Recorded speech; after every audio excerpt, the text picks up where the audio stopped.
So I was kind of behind in all of the email correspondence between you and Jim, so I was Yeah. trying to catch up. But so this is all for the 42 Foundation as an Yes, organization? yes, there is a Okay. foundation, and we have something like a network of podcasts that always have some kind of a social direction of the content that they create. It's We have a podcast that is working with people who are trying to be volunteers, podcast that is working with the LGBTQ plus community and their interests. Also, we have the podcast that we are presenting, the 42 Foundation, is about critical thinking and engaging youth people to be empowered, like taking decisions for the society and something like that. So it's just a couple of podcasts that are gathered through different channels, and we try to have. Yeah, we actually try to build a community to share resources dominantly, because it's the market in Bulgaria for podcasts is not that big, and also it's something that, especially when it's about social topics, is very hard to define your audience. Of course, it's never about monetization or something. It's always by you're doing it only by volunteer purposes, and we just wanted to find a space without competition, and kind of trying to reach a place for care and for sharing. So that's how we reach up to you. And we had a couple of other lectures before. And then we're trying to take what we learned from the lectures and to implement it. And then we have we try to have like regular feedback meetings to exchange how what we learned could be made better, like in our work. And that's all for this. Okay. Well, I'm very pleased that despite your agency's focus on critical thinking, you invited us. Yeah. So it was very, very kind of you. We're the exception to the rule.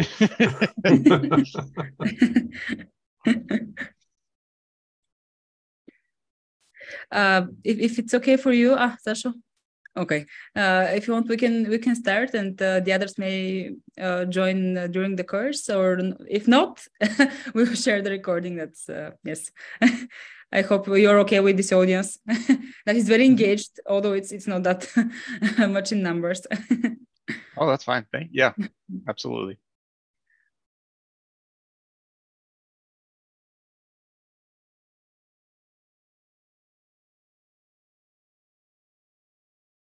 So how would you like to start? Do you have do you want me to ask something, or it's more about you have something already prepared about our correspondence?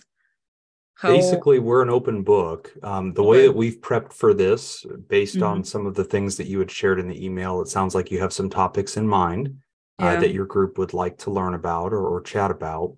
And so we're happy to share stories from our experience, some of the things that we've solved as podcasters, some of those solutions, whatever's on your mind, whatever you and the Zoom would like to ask. If you want to facilitate it as sort of a Q&A, we're happy to do that, and we'll give you as much feedback as we can. Okay, then I will start. I know about pod therapy, but I think most of the group didn't know until I shared the link with them. So I'll be happy to share, first of all, your history, how you started, and some of the challenges that you met throughout your journey up until here. Sure. So I'll start a little bit on that, since I was just speaking. So Pod Therapy is a podcast about therapy. We're not very creative in naming the show. Nick and I are both practicing therapists in Nevada. Nick specializes in substance abuse and addictions. I specialize in general mental health. And basically the show is a theory of how to talk about mental health without sounding too clinical, without sounding too academic. We like mental health as a topic, but we felt like in the podcasting space, this conversation tended to be scholastic or medical, and that gave people this impression of therapists that they were very rigid and structured and not very approachable. Well, Nick and I found that it was important that people find us approachable and easy to talk to. Well, we were friends, and we would go out after work and hang out and get dinner and just chat and meet people and talk to people. And folks would find us to be funny and playful with each other and happy to talk about mental health. And they were always surprised to discover that we were professional therapists, because they thought that therapists were, very aloof and not funny and very serious. So we wanted to capture that same experience in the podcast and let people experience therapists as very approachable, very human, very playful. And so the show was designed from the beginning to try to give therapist feedback to real questions. So we invite listeners every week to write questions to the show. They're all real questions from real people. And whatever they want to know about, we try to answer, and we try to give our best feedback while also very deliberately being playful and doing comedy. And the third member of our show, Jacob, is a professional comedian and podcast expert. And so he's a lot of fun, because if Nick and I get too serious, he's good at bringing us back into playfulness. And the three of us together have tried to have a attitude of being irreverent and funny. And, we use potty words, we use swears, we try to make it a very adult-centered show, so that the demographic of people who will listen to the show are people that wouldn't be interested in mental health. They wouldn't listen to therapy. Normally that content would turn them off. But our show tried to create a space where we were talking about mental health, but in a very fun, friendly, playful way that was attractive to people. So we started the show 6 years ago, and we've posted a weekly episode now every week for all 6 of those years, and it has really grown. And it's doing the job that it was meant to do. It's reaching the people we wanted it to reach. We have a global audience now. Our listeners number in the tens of thousands. And that's been a really great experience. We have a wonderful community that's developed as a result of the show. And so now there's a lot of behind the scenes support and a lot of listener support for one another, and a lot of neat side projects that have been created as a result. So Pod Therapy still going strong, and Nick and I do it every single week with our co-host Jacob, and it's been a really fun way to teach people about mental health while still being playful and human. Thank you so much for sharing that. I see more people joining just at the right time. I think that what you're saying about therapy is very curious, because I got interested in the podcast exactly because I see that the so-called therapy talking, or the way in which people communicate, the therapy language, or in a much better way that you can define it with your skills and knowledge, really influences the way in which we speak or try to give advice or try to consult someone. So it was very interesting for me to see this perspective that is actually, for me, very human and very informal, and you actually learn how to even to communicate better and to feel within yourself better and to be able to approach the other people with ease, while also having these good intentions to help. And what I hear is that you one of the ways to engage your audience, it's exactly to have these questions that people ask you before every episode. So I wanted to, maybe if it's possible, to share how this evolved through the years, whether the people got excited and asked questions every time without being, encouraged, or you had some other strategy to engage the listeners and the community, so they can actually be active and share what they think without, a feeling of being judged or something that they feel insecure about. So if you can share about that, and maybe other ways which you found that are working for you to engage your community, your listeners, even maybe if you have some platforms that you use for reaching to your audience. Yes. Yeah. And that was I think probably the most difficult part in getting started with this podcast, is because we both wanted to have a podcast where people could write in, ask their questions, and hear, like, what does a therapist actually have to say about this? But to have it have their questions answered in a way where it's more like, instead of them going to therapy, it's more like they're just having a beer with a friend who happens to be a therapist, who actually has an informed opinion on it. And so that was kind of the idea that we had. But the question, I think was a good question, is how do you even get started with that? Because you don't have any listeners to start with. So our first few episodes, what we actually did, first off, we had some questions that people who we've worked with actually had and brought to therapy. So we just kind of picked a few, like, hey, here are some really good questions maybe we can start with. We also went on Reddit, and our strategy to start this was to actually find some questions on a Reddit thread that had to do with mental health or therapy. And we would contact that person and say, hey, this is a great question. Here's what we're doing with our podcast. Do you mind if we take this question and we answer it on our show? So it kind of served two purposes. Number one, it gave us a question, but then the other thing is a potential listener, because then that person, oh, I would love to hear what you have to say, and so they kind of became a listener at that point. So then we started off with our format was really going to feature kind of an A block, which we would talk about just a topic, something that was in the news having to do with mental health. And then we would answer two questions. And then within, 5 or 6 shows, we actually had enough of an audience where people were writing in. And then it got to a point where we just had so many questions piled up that we figured, like, if we're only answering 2 per episode, we're never going to catch up. And people are going to be waiting for months to hear their question. So we actually kind of did away with the A block. And we just now focus on answering 3 questions per episode.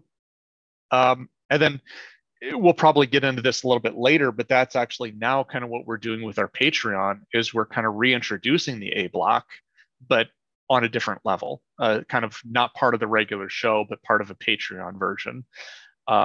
So that was kind of our method in getting going. And now at this point, we don't really have to solicit questions anymore. We just have a queue that we just, as they come in, we just put them in there, and so we always seem to have enough. Yeah, one thing I would add to that too, some of your question, Victoria, seem to be asking about how you build that community, because then this is something I would advise for your podcast network, because it sounds like your network is intending to do good in people's lives.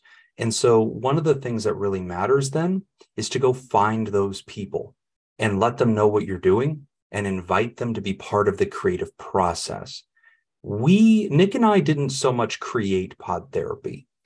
We host it. Our fans, our listeners created it. And that's something that's very true, because we invited people to teach us what they wanted. And they gave us tons of feedback, and we would invite them to send in their questions. And we would go to places like Reddit where people were already having a mental health conversation. That was our audience. We already knew there were people interested in this topic. We went to them, found their corner of the internet, and then said, hey, we want to do something that you might like. We're not advertising to you. We're not coming here and saying, please listen, please listen. We're coming here and saying, can we learn from you? Will you teach us what you need us to do? How can we be helpful? And that, I think, created a huge alliance, because then those people said, oh, I want to be a part of this. I want to help this grow. And there was a sense of contribution. One of the biggest, most important things that happened to our podcast in the first year was collaborating with other podcasts that were not necessarily doing mental health, but were mental health friendly. And because they were advocates, we were able to come to them and say, look, we're starting this little project. We're not here asking for free advertising space with you. There's nothing corporate about it. And when people sense that you're being genuine, you're really just here trying to do good for the world, then they want to help you. And so we found that those larger podcasts were eager to share what we were doing with their listeners.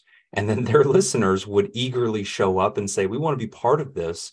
Here's all of our questions. Here's our community. And here's our social spaces. And then they would unlock those doors to us and say, hey, come join our Facebook group. Hey, join this part of Twitter. Hey, come over here and talk to us over here. We want you to be involved. The more we said yes to that, the more we found those friendships, the more we found that we were creating that community. And that's where our fans, our listeners, really created what Pod Therapy became. And then we just continued to host. So my advice, to your organization is, if each one of your programs is trying to tackle a specific zone, a big part of how you're going to make your podcast relevant so that you have any listeners at all to even create content for, is to first go out and find them. Tell them what you're trying to do. Have a very clear mission. Go find people already having that conversation, and then say, what do you need? How can I create something that is shining a light on topics you want, bringing voices that you want to hear from? What would you have me do? And that's really it. Then that group tends to superpower the work you're doing and say, yes, thank you for doing it. Here's what I want you to do. Because they don't have time to create content. They want to partake in content. And so if you're willing to be a content creator for them, you find your audience first, then you make what they want you to make, and then it continues to grow, because, and there's limitations to that, obviously. If you're trying to be a mega podcast, that will appeal to 98% of humanity, then this method doesn't work. But if you're trying to find your niche and be relevant to a core group of people and get financially sustainable and just be proud of your work, we find that that's the method that's worked for us. I think that what you're saying is really present in in what we have experienced up until now, because what I think of is, for example, that you start a podcast usually exactly because you're interested in certain topics, and these topics more or less are connected to your community and family and friends that are already present around you, or you belong to the certain community, or you would like to know more.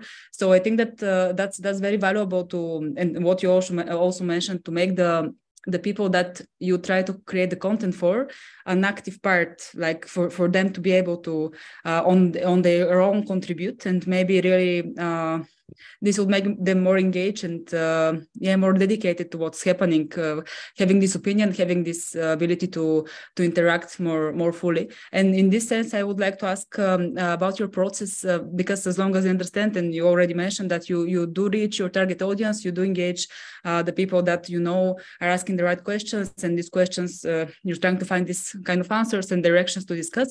But how do you start looking for your target audience if you don't have any clue at the very beginning? If you really start something new, and maybe you don't know the right groups or the right people to turn to, is there something that made your process easier, regardless of your practice and some contacts that you have? If you have some advice, thank you. Sure. So I'll speak first on this one, and then Nick, I'll kick it over to you.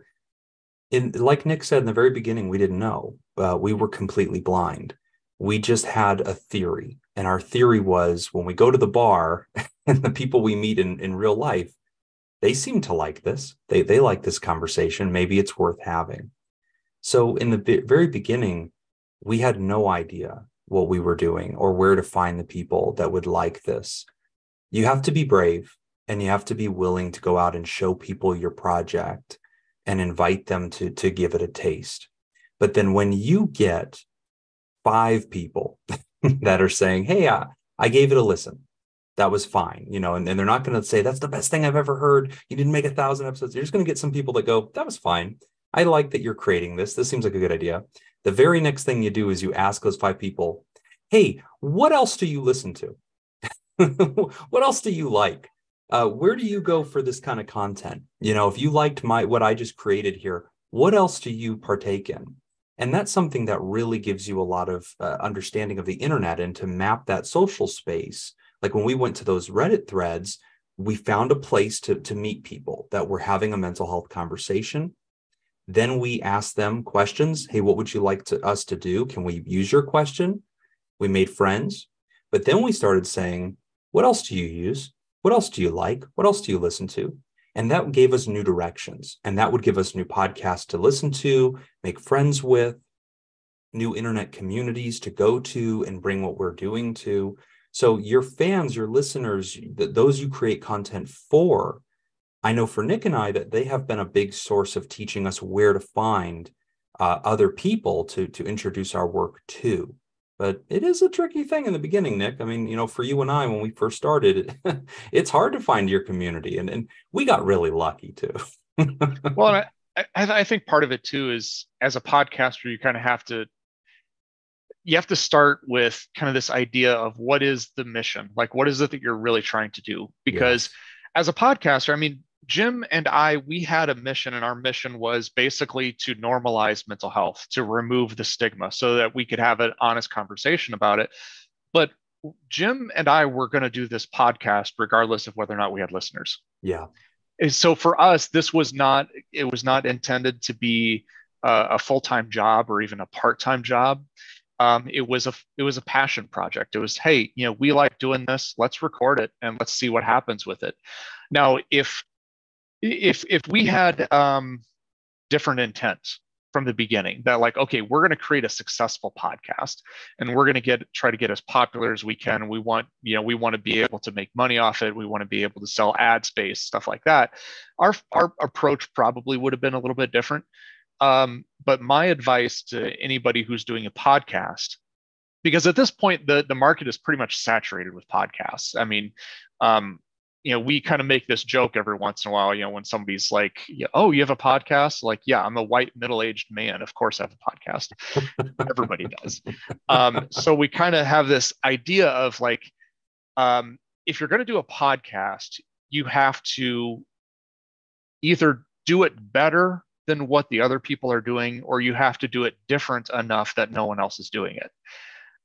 We kind of lucked out in that sense because for therapy or advice giving podcasts, everybody fell into one of two categories. They were either an academic and they were boring, or they were entertaining but had no academic value. So, there's several of them that I could listen to that were like, oh, this is really smart, really good, but it's kind of dry, boring. And others that were hosted by comedians like Anna Faris, who I think is hilarious. She's got a great show, and she would have people write in and she would give advice, but it's not based off of any kind of experience. We lucked out in the sense that there's this middle lane that no one was in. And so we're like, okay, well, no one else is doing this. Let's merge these two and let's see how far we can go with it. That for me, I think was probably, and I think Jim's right. We kind of lucked into that in that sense. But yeah, figuring out what our listeners actually are into, what other things that they listen to, and trying to connect with those podcasts has probably been where we found the most success. Yeah. And we're really not business people. Nick and I are still just therapists in Las Vegas, and still just about the work of our industry. This has always just been a hobby for us. If we really had business sense, we'd hire a producer, somebody that really knows what they're doing, and they would know what to do. They would be on Instagram and Facebook and Twitter, and they would show everybody in the world what we're up to, and they'd come up with cute ways to take little bite-sized aspects of what we do, and they'd find, and so we've never done that. And this is why we're a bad example. If you're a podcast network and you're saying, hey, how do we achieve the level of success that Pod Therapy's achieved? Well, these two idiots don't necessarily know, because we just create the content. And by sheer accident and dumb luck, people that like our show tend to give it away, tend to give it to other people. Having said that, Reddit has been a central community to our growth. And we're about to do another big event there every year in America. I don't know if it's a global thing, but in America, May is Mental Health Month, Mental Health Awareness Month. And so people are more happy to talk about it, and other shows are more happy to make it a topic. So we go into Reddit every year and we do an Ask Me Anything event, and people flood that thread with questions. And Nick and I take the day off work, and we have an entire army of volunteers who join us in this. We have a Discord that's happening behind the scenes where we're all discussing the answers to questions, and this guy just asked this question, this person over here, and we're just working together to try to give information to this thread. But there's so much genuine sincerity in the effort that people see it, and then they go, okay, I'm gonna give this a listen. And we every year, thank goodness, we've managed to get onto the front page of Reddit with that AMA, because people just are really happy that we're doing it, and we're very engaged. That has been our biggest secret to success. Again, we're not very good business people, but as Nick said, we would have done this project anyway. And that was something we had resolved to do. In the beginning, we said, if nobody ever listens to this, we are going to create maybe a 50-episode archive of two therapists answering a variety of questions. And this way, if our patients ever need information in the future, or if our colleagues ever need something that looks like this, that's approachable and friendly, but is trying to answer a question, well, now we have this audio that we could send them and say, maybe this will be helpful for your patient. So we set a very small goal for ourselves, and that gave us the motivation to keep going, which, by the way, to this foundation and to all the people that have now joined the Zoom and watched this video, if you are interested in becoming a podcaster, you've got to be very careful, because if you sit there every day and stare at the stats and stare at the numbers and stare at the likes and the retweets and everything, you're going to defeat yourself, because one day you're going to look at it and the number's going to be really low or zero. And you're going to feel like an idiot because you're just talking to yourself in front of a microphone and sending it to your mother. And you're going to feel like nobody else cares. And that will take the wind out of your sails. That will destroy your heart to do the project. So I like what you're doing. Your group is thinking socially, and you can tell yourself, this is worth creating, even if nobody listens to it. Maybe all I'm doing is creating something that one day archaeologists will dig up. Maybe a future Martian civilization of humans will go back to Earth that got hit by an asteroid and find an internet server. And maybe they'll find this series of podcasts, and that will teach them something about what our generation was dealing with. You've got to tell yourself that there's relevance to what you're doing, even if nobody's listening. And it's only through that I think you can find the passion to keep going.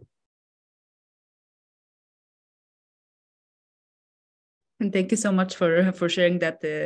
I think it's a very beautiful inspiration, and I can resonate with what you say, that the most important thing is for what you want to do is to be like a child of love, and something that you actually want to invest regardless of funding and other factors. And then maybe in the long run, you're lucky enough to build the other kind of structures that help you sustain your work, and maybe actually reach people who think the same and can benefit from that, which is maybe the most important part. And I want to ask the questions that Anna put in the chat. So the first one is, how do you manage the community that you create through the open discussion?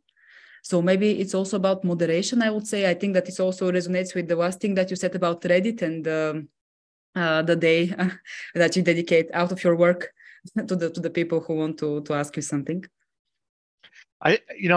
With our community, again, I kind of feel like we lucked out on that one. Like, I feel like we just have a really good community of listeners. And I think a big part of that, if I were to say that there's anything that we do, I feel the best thing that we do as hosts is to provide an example of what we want from our listeners.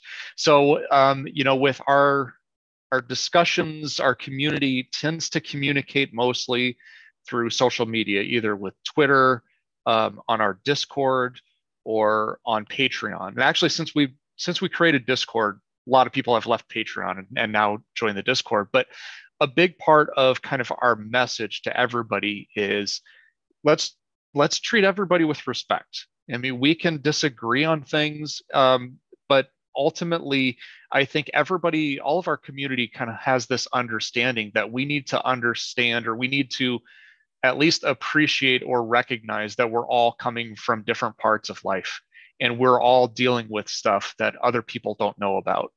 And I think we have done our best on the show to display that and model that behavior for the listeners. When we have some people who will write in questions, and my immediate reaction to some questions may be like, okay, the writer in this particular case is in the wrong. They're doing some things that they shouldn't be doing. That may be my initial thought, but then the other thought that I follow that up with is, but they're probably battling something that I'm not aware of. And so I always give somebody the benefit of the doubt. And I think we've done a good job of modeling that. I think our listeners have picked up on that, and they carry that on through the Discord. Not to say that there haven't been some times that we've had to intervene, and Jim can probably speak to that. But Very few times. The way that we've managed the community is by letting the community manage itself. I made the mistake early in the Discord's part of the history, which has been around for a little over a year, of trying to run it and say to myself, okay, this is our space. It's a paid benefit. You can't get in here unless you pay for the show. So I guess I have a professional responsibility to curate the space and manage it. And very quickly realized this isn't for me. This space isn't my space. This is their space. And all I've done is create a door to get to it. And that way they can have that space, but it's entirely fan generated, fan created. And Nick and I realized we just needed to step away from it. And so, to Anna's question, how do you manage a community that has an open discussion? You don't manage that community. As Nick said, we try to show them this is the spirit of our show. If you're treating people differently than Jim and Nick do, why are you here? Because that's not in alignment with what we're doing. If you're not interested in mental health or you're being cruel, you're not welcome here. And the community will self-regulate. And they do. They purge people from the community or correct them. They use a very even-handed approach. But the answer to your question, Anna, is we've learned not to try to regulate that. We assist in creating it. We feel better about communities of conversation existing with our approval. That feels better because I think it would frighten us if all of the listeners had a special corner of the internet that we weren't part of. That would frighten me because then I wouldn't know what's going on over there and I wouldn't have any ability to have any influence over it directly. So we're grateful to have that. And we can come to the moderators of our community and say, hey, this thread is making me uncomfortable. Can you adjust that, or can you correct the community in this way? Can you make an announcement about this?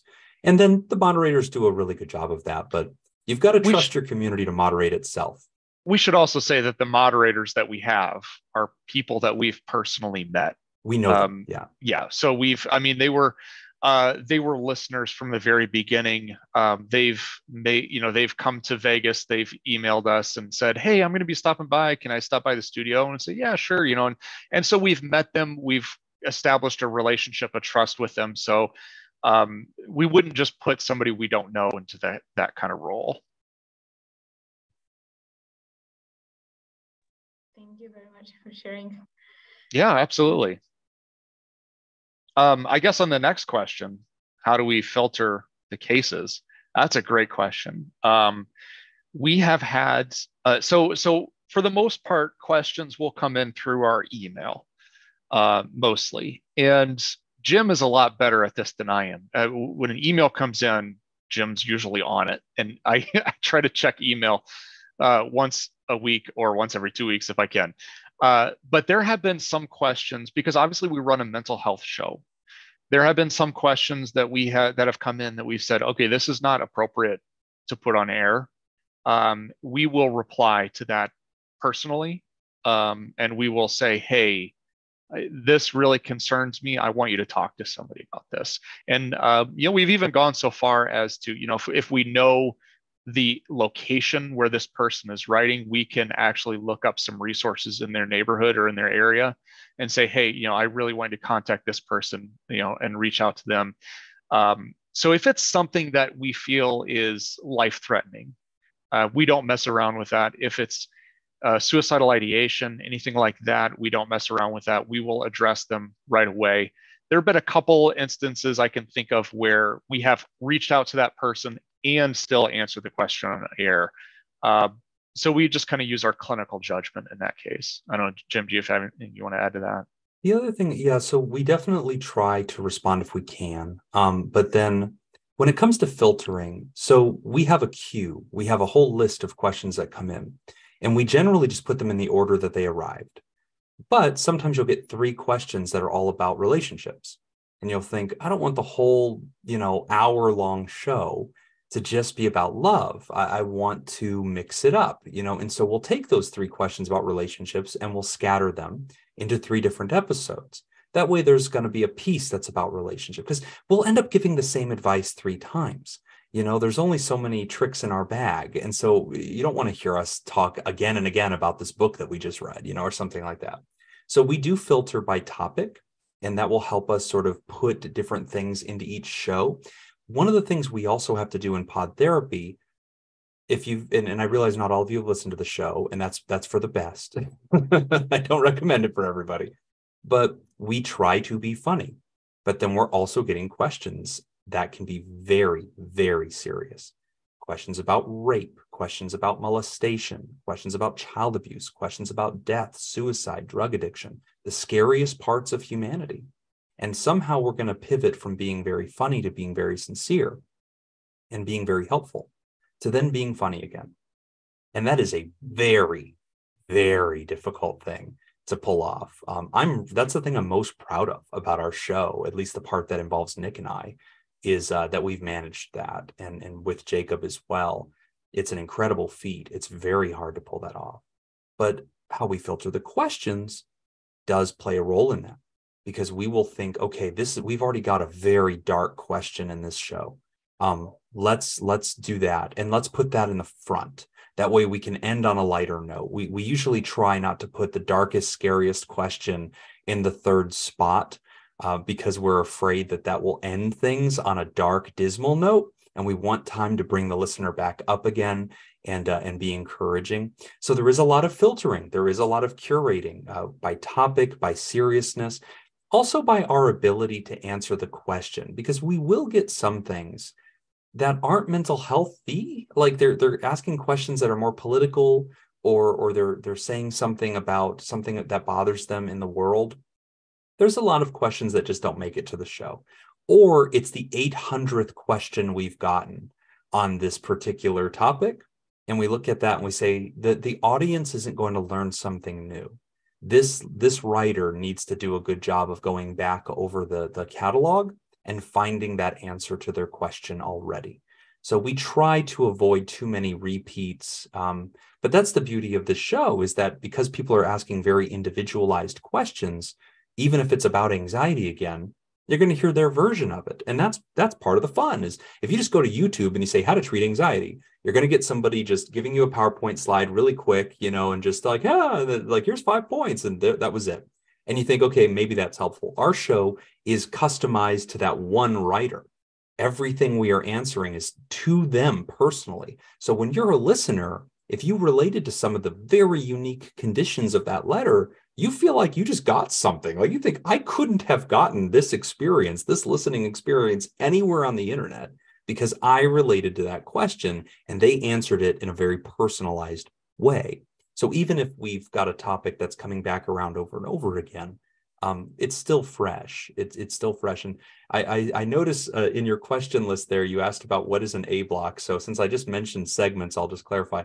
In media, you often refer to groups of portions of your podcast by a letter. So your A block is the first part of your podcast. The B block is the middle. The C block is the third part. And so we used to start the show, we do an introduction phase where we're playful and usually wrapping up some kind of funny conversation. And then we'd go into the A block, which was educational. And then the B block was a question and answer, and the C block was a question and answer. And then we would go to our outro, where we do administrative things. Over time, as Nick was sharing, we decided to just go ahead and fill that A block with another question, because there were just so many. And while people said they liked the educational side, we thought, you know what, you can get this educational side from other portions of the internet. This question and answer thing is what we do that's special. And so we decided to go all in on that.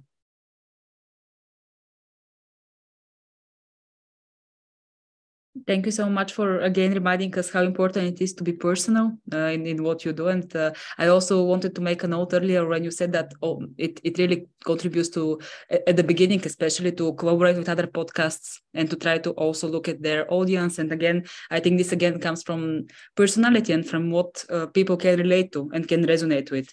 Because it's actually, you will look for content that makes you more or less see yourself in there or find some solution and think that has been bugging you. So I would like to I see we have another question by Nia, but Anya, about your third question, at what point is it reasonable to start using Patreon? That's something that we've been discussing in our community a lot about the fundraising platforms and the community platforms, because for us, like the logic comes from there that you should start using a platform that depends on people's contribution when you maybe have enough engaged audience and you kind of have already grown certain audience that is permanent and consistent. But if you have some insights on your practice and experience, it will be very, very nice. Thank you. Yeah, I think I'm trying to remember when we created our Patreon. I want to say we were probably halfway through the first year. 9 months in, 9 months. And I think you're right, Victoria. At that point, for us, it was kind of at that point where we figured, we actually have an audience now. We know we have an audience. We're getting some pretty good download numbers. So let's come up with a Patreon. But for us, we wanted to. There are some podcasts that will just say, "Hey, we have a Patreon now. If you'd like to contribute, if this show is worth more than $0 to you, go ahead and sign up." And so it's more kind of asking for donations there, which is a perfectly fine way of doing it. We decided we wanted to have something that we could give back. So they're actually, the show is free, but if you want to pay for this, then we'll give you this, and so you're basically purchasing extra content. And so that's pretty much what we did. And we're 6 years into this, and we've struggled a lot with our Patreon, figuring out what does this look like for a mental health show? We have a store where we sell merchandise, which is weird for a mental health show to have a store, but we do, and it doesn't bring in any money at all. Actually costs us money, I think. But I think the biggest part of the Patreon is the bonus content that we can do. And for us, it was always a scheduling issue. Scheduling studio time with Jacob was always a problem. And then Jim's schedule and my schedule are complete opposites. So we don't line up very well. So getting all of us together was just a nightmare. We tried that for several years. And then what we have landed on now, I think, is the best thing we've ever come up with, which is that we just do our own individual thing. I'll record something for Patreon, and usually bite-size 30 to 45-minute chunks of something that I found interesting, either something I came across in the news, a new study that came out, or just a new skill that we can focus on. And then Jim does the same thing, and then we alternate when we post it. So he'll post his on Monday, I'll post mine the following Monday.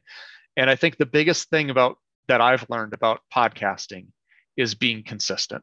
Yes. Being very consistent. If we post the Patreon version of our show, which has an extra hour of content before the actual show, we post that on Wednesday mornings. Our regular show goes out on Thursday mornings. And then on Monday mornings, we do our bonus content, our what we call deep dives. And if those shows are late, our listeners let us know. Because they count on that as that's part of their morning commute on every Wednesday morning. And so that has been very important. There are a lot of podcasts that will do seasons where they'll do 12 episodes and then they'll take a break and then they come back, several months later, which some have been successful doing that. I don't know how, because as a podcast listener, if that show takes a break, sometimes I'll forget about it. And that's the one thing that I think we've done a really good job of doing, is not of being memorable and being consistent with the schedule. Yeah. Number one thing. So this question of when is it time to launch a Patreon? The temptation is to say you're ready when you have a big enough community that they'll find each other back there and they'll meet each other and talk. That was my thinking in the beginning. That's how I used to think. Now I don't know that that's my theory. Because our Patreon is not where people started talking to each other. They talk to each other on the Twitter, on Facebook, and then more than anything on Discord when we created that space. They didn't have conversations with each other on Patreon. Patreon, I've decided you're ready for a Patreon whenever you have more things you can create and give. When you have more information or more content that you want to provide and you want to sell that, or this is a way to help finance your greater project. As soon as you have that, I think you're ready. I think you go ahead and create it because it doesn't cost anything to open up a Patreon, and you allow people to trickle in. In my opinion, that's everything. But what Nick said is absolutely true. You are not ready to start a podcast until you have sat down and you have mapped out the first 10 episodes of that show. You need to have it all planned out. I would love you to have a portion of that even pre-recorded and ready to go. I don't want you to go all in on preparing all of them, because now you're not prepared to change with the feedback from the fans and the new listeners that you get. The first time a new listener listens and says, hey, this seemed nice, but I really hate that intro. And it's like nails on a chalkboard. Please don't do that. Then you go, oh no, I really want to change the next episode. So you don't want to get too far ahead in your content creation. But Nick's right. You have to have that figured out, because the worst thing for me when I'm a listener of podcasts or media, the dumbest thing they can ever do is go on hiatus. When they go on hiatus or they stop producing, I'm done. I'll unsubscribe. I'll leave. I'm annoyed. But when they become part of my routine, I'm going to passively participate in their content creation, even if I don't care for that episode, because I just have to. It's just part of my routine. So if you're going to be a content creator, create content and be regular with it. Otherwise, I don't think that you're going to be relevant for very long.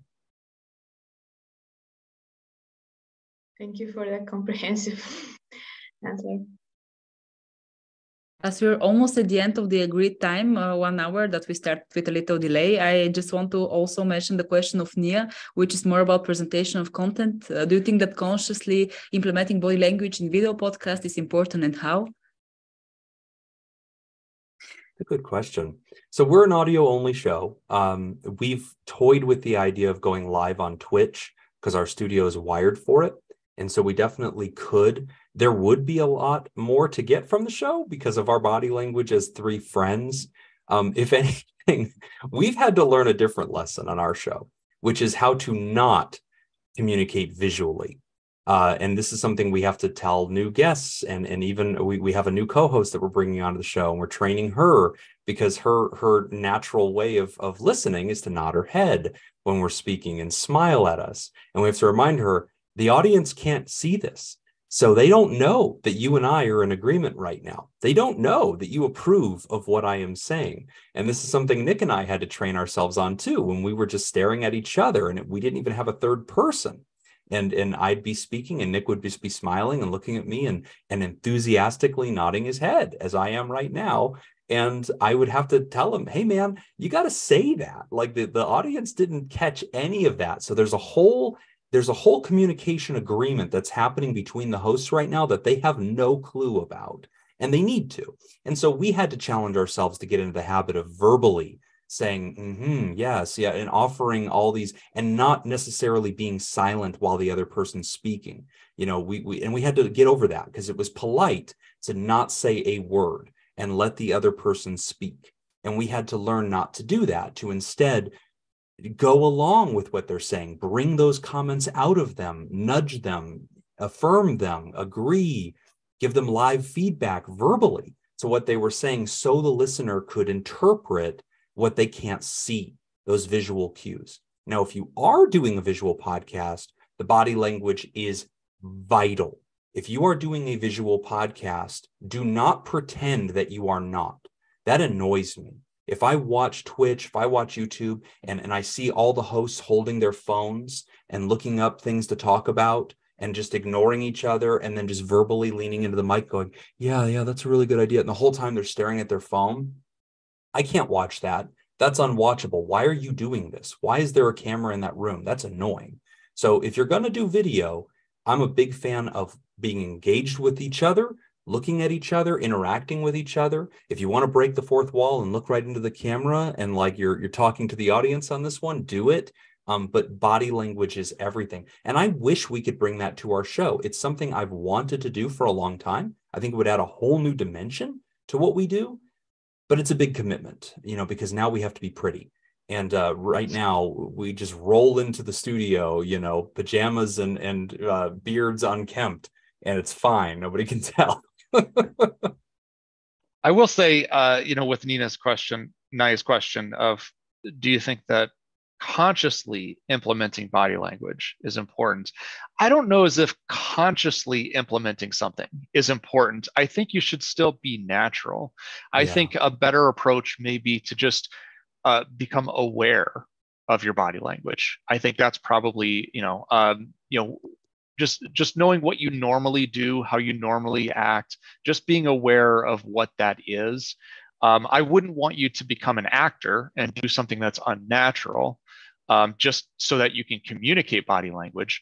Although that is something that we do. I mean, I can't answer this as a podcaster, but I can answer this as a therapist, right? That when I'm in session, body language is incredibly important, probably more important than anything I actually verbally say. The look on my face, my eyes, the way that I move, and if somebody says something, how do I react? I'm always conscious of that. But I also don't fake it either. There's some times where I try to subdue it because I get the sense that somebody is saying something for shock value, so I try to hide my reaction a little bit. But I don't try to do anything that's unnatural. I'm just very aware. Thank you very much for your answers, both of you. Thank you. Mm-hmm. No problem.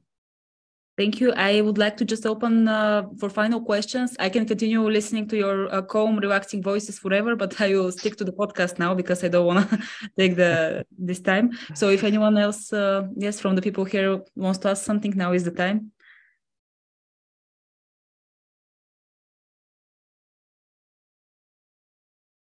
I have a quick question, maybe. Hello, guys. Hello. Sorry that I missed the beginning. I was coming home from the subway. But how important do you think, because I'm browsing through your website, by the way, I really like the art. How important do you think is the visual identity of the podcast? And I'm talking about, for example, the brand that you have here and the plant pot, obviously, the wordplay, I guess. And is that something that maybe we can try to do ourselves, or maybe hire a professional or look for a friend who's into, I don't know, Adobe Illustrator, for example? So Jim and I are both kind of laughing as you're asking this question, because if you're asking how important it is, it's very important. Yes. Our effort towards it should not be a reflection of how important we think it is. Because do as we say, not as we did. Yeah. We have a website strictly because we've got awesome listeners, and we had somebody who was a listener who volunteered to put it together. Otherwise, because again, like this, for us, this wasn't a moneymaker. This wasn't something that we're like, we were going to be, we're going to surpass Joe Rogan. This was a passion project that we were just interested in. And then we discovered later, hey, we should have a website. Somebody should do that. So we threw one together. And then one of our listeners is like, this website's terrible. Let me do it for you. But yeah, I mean, that's kind of your landing page. I think, once somebody hears about the podcast, the very next thing they do is probably go to the website or find you on social media. Yeah, nobody's going to listen to you if you don't visually pass that very first test. So yes, I think very early in your creative process, you need to have something decent that looks professional. If it's just words on a color, I'm not listening to your show. I don't care. If your title is extremely boring or weirdly nebulous and I can't understand it, I'm not listening. I need to be able to visually check you out first. And once I'm visually interested, now I'll take the time to listen. But listening is a very intimate choice. For me to sit down and let you speak into my ear holes, you got to pass the visual filter first, because it's a real time effort for me to give you that chance. So that first audition is a visual one. You need to have something in front of you. For us, in the beginning, we just hired a professional, and the first logo we had was a visual. It was decent. It was fine. And it was cheap. I mean, I think we paid a guy $100 and he made it for us. And that was what we ran with for a while. When the show grew and we realized we were ready for something nicer, we went to 99designs.com, which allows you to have a contest. where people submit designs to see if they can win the bounty, which is the money you're going to pay for the design. And then we allowed our listeners to vote. And that was really fun for them because they were part of the creative process. And so our listeners got really involved in voting in that contest and lobbying for the designs they liked the best. And that really brought a lot of people more into the fold of making this show theirs, that they were part of. And that's how we got even better visuals. And Nick's right. Everything else after that has been given to us because people just say, these two incompetent idiots are trying their best. We're going to have to help them. So luckily, a lot of people take pity on us and help us. Yeah, if you fiddle around and you make enough mistakes, sooner or later, somebody will come to your rescue if they care about you. That's kind of our philosophy. I will say, though, that when a big part for us too was when we created our online store where we started selling T-shirts, merchandise, mugs, stuff like that. And I'm just the type of person where I just like to learn things. I like to do it myself. And so we ended up, we have a subscription to Adobe Illustrator. I spent hours and hours on YouTube learning how to use it. And I'm still not great at it. But I can actually, put some stuff together and I can throw it on a T-shirt. Our fans really, really like that. So that aspect is really important. If you have somebody that can do some graphic work for you, the website I think is important. For me personally, I think the most important thing is whatever shows up on the podcast app. So whatever that logo is, to make it eye-catching and memorable, I think is really important. And then sticking with it. It's not something you want to change up often because then people have to relearn what it is. So that would be my feedback on that. I'm also a big fan of the story that the icon tells. You look at the Joe Rogan Experience. His icon is his face, like bursting out of this bizarre art. And yeah, you get this idea between the title and that icon. You get this idea that this is going to be a crazy trip, that this guy is going to be weird. When you look at our art, you see two people standing in front of a brain tree. One of them's holding a letter and one of them's watering the brain tree. And the art itself is gentle. It's inviting. It doesn't have this edge to it. We're not cool. We're not trying to be sexy. We're trying to just be approachable. And even the color choice is very just, nice. It's just gentle. And so you get this almost, kind of like folksy indie podcast vibe. But also there's a story being told by the visuals. You see the title, Pod Therapy. You see the image. Oh, there's a guy holding a letter. These two people are watering a brain tree. You start to put it together. So I'm a big fan of trying to tell as much story about your show in that image as you can. Nice. Thank you, guys. Thank you. It's valuable. Thank you for the answers.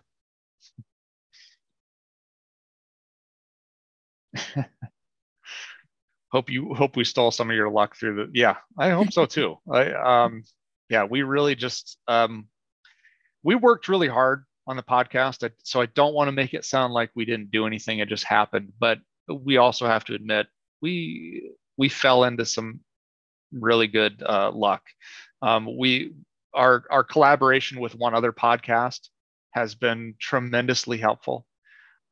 We've gotten a lot of our listeners from that podcast. We interact with them on a regular basis, and that has been, we were really lucky we fell into that. And we ultimately married them, because 1/3 of their show is now 1/3 of our show. Jacob, our audio guy and life coach and comedian, is 1/3 of Matt and Mattingly's Ice Cream Social, which is the Big Brother podcast that really adopted us and exposed us to their listeners and has just been overwhelmingly generous to us. We do not deserve their friendship, but they have just decided that they want this project to exist. And that's how it started. They started as listeners. We made a friendship. We submitted something to a game show that they do, and they were playful with it. They started listening to our show, and they just became one more listener in the world who saw these two incompetent idiots trying to do something useful and said, okay, they don't know what they're doing. We're going to make it possible for them to do it better. And they are just the most notable and many, many people who have tried to amplify our work. And so, yeah, we've worked hard, but Nick's right. We can't overstate how much help we've gotten. We have, for a podcast our size, I don't think anybody has a nicer, more professional studio than we do. That's true. Because we use their equipment and their stuff. So we're pretty fortunate in that sense as well. Well, friends, I wish you guys the best of luck on your project. The last words I can share before I have to bounce, because I do have a patient waiting for me. The last thing I want to say is, if you approach your work with a good intention, have a social agenda, have a purpose to your work, have something that you would do anyway. And if you happen to be able to financially sustain it, that's a double win. But your first victory is to have done a creative project that gave back to the world. Nick and I have been doing this for 6 years. The show financially pays for itself. That has not always been the case. We financed it, and we've always had a very strange relationship with money. Nick and I have always felt very uncomfortable taking any of the money that the show actually has made. And historically, we almost exclusively have used that money to just do more of the show, to somehow do more projects or to give away things or to advertise and share about the show, or we donated to charity. And that has more to do with us just not being professional media people and feeling strange that there is any money that can be made. But you will find success if success is not your first goal. Your first goal has got to just be relevance and purpose. And if you do that and people sense that you're being sincere and you're trying to bring good to the world, you'll be successful as a secondary gain. People will join your project and they'll push you up the mountain. Thank you so much for your time. We don't want to keep you any longer from your morning and new work day. So it was very valuable and important for us. Thank you for doing it one more time. And we will donate your small fee to the mental charity as we promised. So yes, thank you for everything, really. All right, friends. Stay in touch. Let us know how we can help you, okay? Yes. Thank you, guys. Take care. Thank you so much. Bye. We'll send you the recording. Thank you. Perfect. Thank you. Thank you.